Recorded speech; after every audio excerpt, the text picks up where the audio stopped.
joining us. It is brunch time with Mayegun live, of course. So thank you very much for joining me. I am still battling with, the followers, the subscribers, getting the notification that Mayegun is live.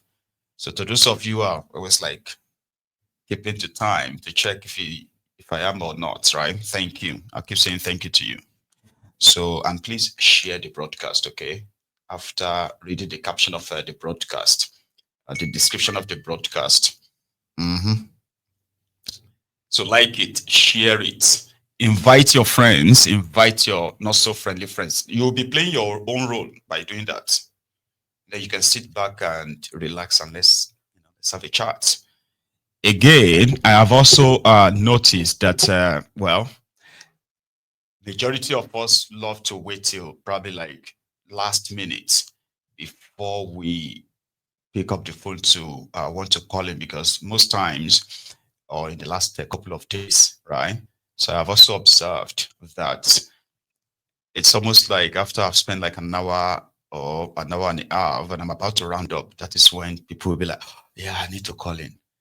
Brunch time is a program where you can call in anytime, and your reason for calling doesn't even have to be based on what we are talking about right now. It could be something else we've spoken of back then, or it could be something that we have not even spoken about.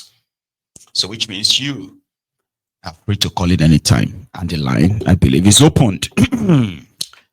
So, welcome to the brunch time with Mayegun again. And as said, the title of this session, indicate it's about the recent announcement, which a lot of people sort of like amplified and reacting to as well. So it is a recent announcement made by the US Embassy in Nigeria, and they, among many other things, they kind of like pushed out.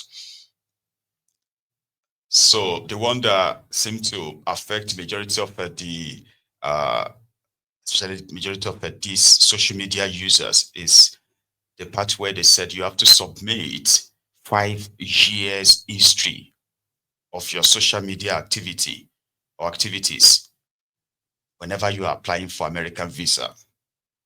Now, as things are, right, in that contraption, a lot of people have been just looking for any means to get out of the contraption, looking for visa to places that some of you won't even believe. And it is also very much on record that because of this desperation, foreign embassies in Nigeria, being at foreign missions, they call them, they are all making a kill from Nigerians who are applying for their visas, and which majority of them are going to be denied. So it is a lucrative business there. And on that part, as the people are demanding for a bit of like, reduced, what do you call that thing? The reduced sort of like a demand or pressure of getting American visa. So they came up with another one. And that is, you must submit 5 years of your social media activities if you're applying for their visa. Primarily, 90% of Nigerians can't even like afforded their visa to say they want to go to America in that kind of like a sense, right?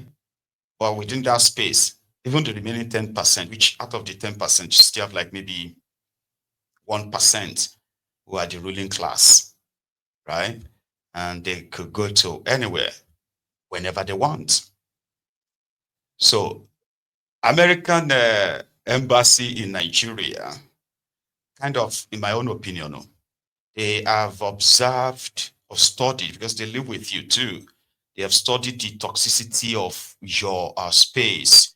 And, for on that same Nigerian social media, where you have a segment of the country or a segment of the social media glorifying terrorism in the name of religion, and of course, any other association they have with them. It is on that same social media that you have seen Nigerians, because of this Israel, Hamas, and whatever, especially most of them were like Muslims from northern part of Nigeria, and not just northern part of Nigeria. I'll use Nigeria generally now. You see the crisis between this Israel and Arabi, right? A lot of them have used that chance to throw, threats at America, and yeah, among yourselves as well. So why did America need 5 years history of your social media activities before they can give you visa or deny you the same visa? We probably don't know, but they said it is for their own national security. So they want to get to know you, like if you want to come to America, they need to know who you are. Are you a potential, like a, bigot or a tribalist, which will eventually possibly become a terrorist, right? Or are you a criminal or a criminal sympathizer or a terrorist sympathizer for their own sake? They said everybody should show. So when I was applying for a visit to America as well, right? They asked me to submit my social media handle, and I think that seems to be like a new thing or a general thing.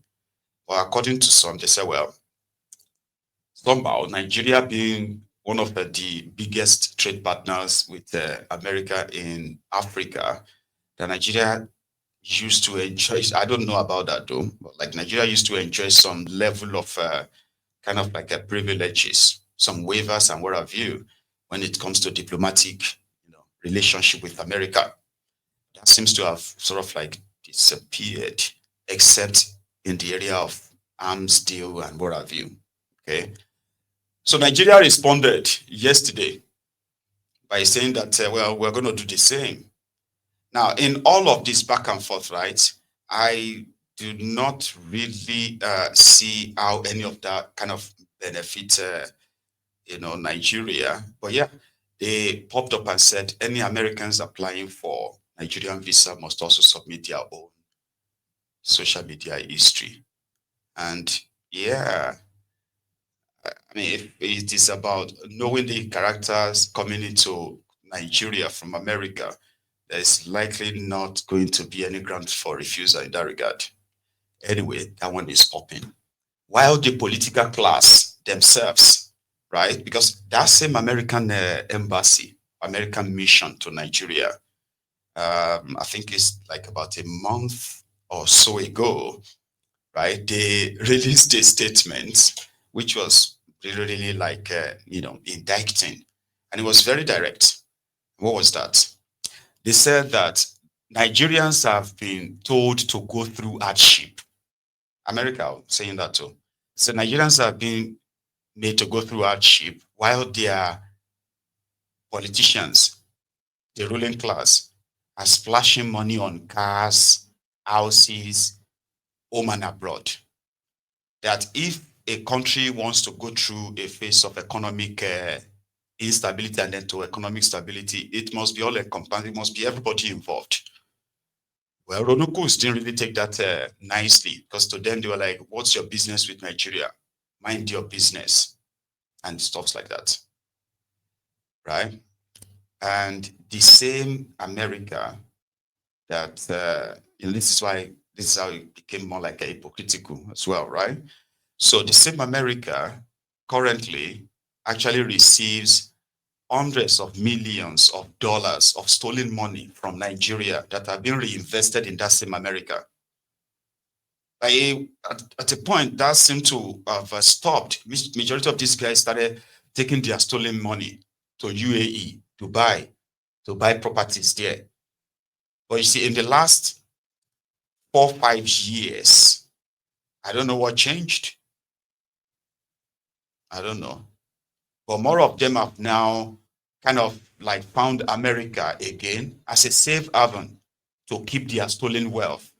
All they have to do is just put the money in the name of some proxies, invest them in properties, and maybe bond shares, whatever, anything inside that place in America, stolen money from Nigeria. Where the Wike was just discovered to have bought himself a $2 million mansion for his wife, and his two sons, $2 million. And you'll be wondering, how did that money get into America? Because America knows that this money, this stolen money, fraudulent money, are currently making their way into the American system. And nobody, because you see, one thing about America is this: it is they call it the capitalist headquarters of the world. All right. So money in America, right, is kind of like considered so legal. If you probably fall into that category of these heavy movers, sort of, yeah, those ones who are like above all those financial regulations, except a senior government official from that country reports that money, and that is when their whatever you will flag it. But most of this money, they don't flag them, because how did $2 million got moved in March 2025 to pay for a property in Florida? Eh? And the money is coming from politically exposed people in Nigeria.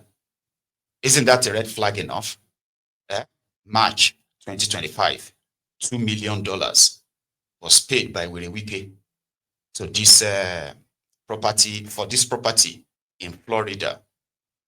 So America knows that Nigeria is so corrupt, so corrupt, endemically corrupt.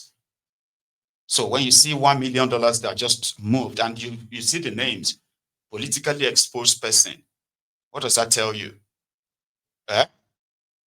It is stolen money. But there are many, many like that. We're just talking about that of Wike. Patawaleo. Most of these guys, they all have these properties there. Tifnumbu's daughter lives in, she, according to them, Tifnumbu's daughter lives in over $6 million a mansion in New York. He has no real job. Yeah. Sheyi Tifnumbu has it currently has a 10.5 million pound sterling house. That's a lot of money. You know that, Sha? Eh? In the UK. It became a scandal at that time. Everybody just kind of like, and so, well, so, this and that. These are stolen money. These guys are not known to be producing or selling anything. They have no real job that you can say, oh, like your father was a governor, a state governor, was a minister, a state governor, now a minister. You've got no real job. It's not like your father connected you to this United Nations or something project. Let's say you use your father's connection to make money. No, just public money stolen. And somehow some have found their way into America. I'll show you. I think Sahara Reporters even covered it this morning, right? Look at this. Sorry, I did my best to make sure that what do you call it? I'm able to. I mean, so that you're able to see how and what they paid for. Do you get that now? So that's it. This was when Wike picked it up. And you know something? What else I did, right? I'll show you something now. One sec.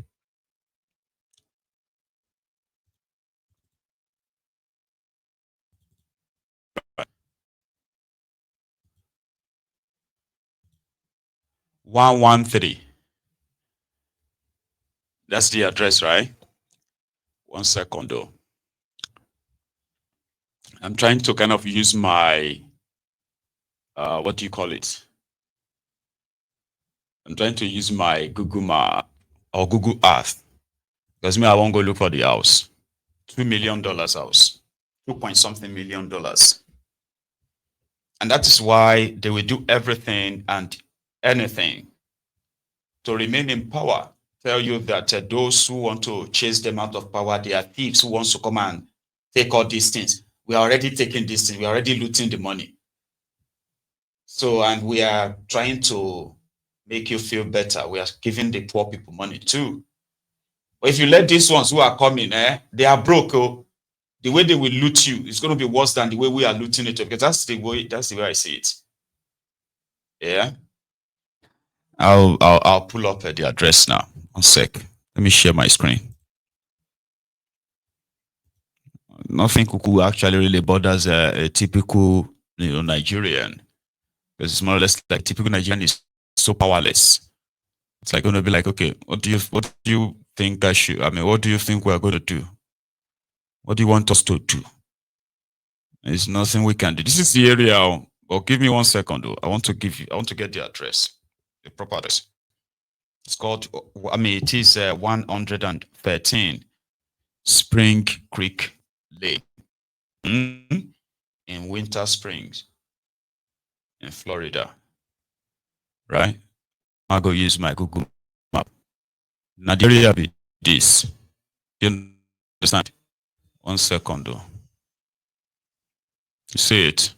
I'll let this. In fact, there's something I was going to do. Hang on. Did you hear me, right? There's something I was going to do when I was taking a look at this earlier. A sitting minister in Nigeria, the man that used 39 billion naira to renovate a town hall in Abuja, and the place has no working air condition as we speak. No real working air condition. Okay, so I'm going to say Ikwere, Nigeria. Take a look at this. There's something I'm going to do that is going to twist the whole thing up, right? Give it a sec. Sorry, my system seems to be acting up, though, right? This is a query where wiki originated from, right? Query in Rivers State, and the place with this. Now I will check if I can. Yeah, that's up. So if we decide to, this is where wiki comes from. Well, not far from the creek, so like it became from the creeks too, right? Wiki is where it came from. Now, if you now go to where wiki used over $2 million stolen money from Nigeria to purchase property for his wife and his 2 sons. So you go to the other side of the world. See, you have to cycle the whole, you feel to take us to where the stolen money from Nigeria is reinvested. It's called 113 Spring Creek Lane. Yeah, Winter Springs in Florida. Now take a look at this. Let's see if I can pull it up.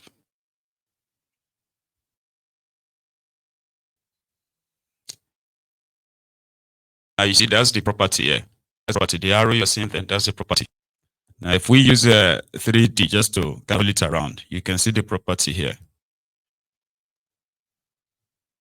That's the property. This is where the, the richest suburb in Florida, pulling money from Nigeria. But they will tell you, I mean, he wants to told you now that his father was a general manager of many companies. Abi? General manager of many companies. Papa Sideo. So anyway, America has this, and unfortunately, right, there seems to be like almost nothing that the poor people of Nigeria can do, because these characters have seen they are seeing themselves as so above the law and anything that, other than just ranting on social media. What else can anybody do? Because the institutions that were supposed to really take on them, these institutions have become so compromised. So it is a free for all. Now, Wike was talking to the people of Abuja. This was, I think, 2 days ago. I was going to share that last night, but I'll share it now. Then we'll go into the political part of it. Abuja, where they gave them, he said he's given them water. And the people of Abuja will have to testify to that. I don't think that's my place now, right? I've had people who have said that not only that the 39 billion naira oil is so inadequate as we anyway, they said he also commissioned some bus stops, bus terminals. And from the day he commissioned them till this day, they remained locked because they never finished the work inside. And they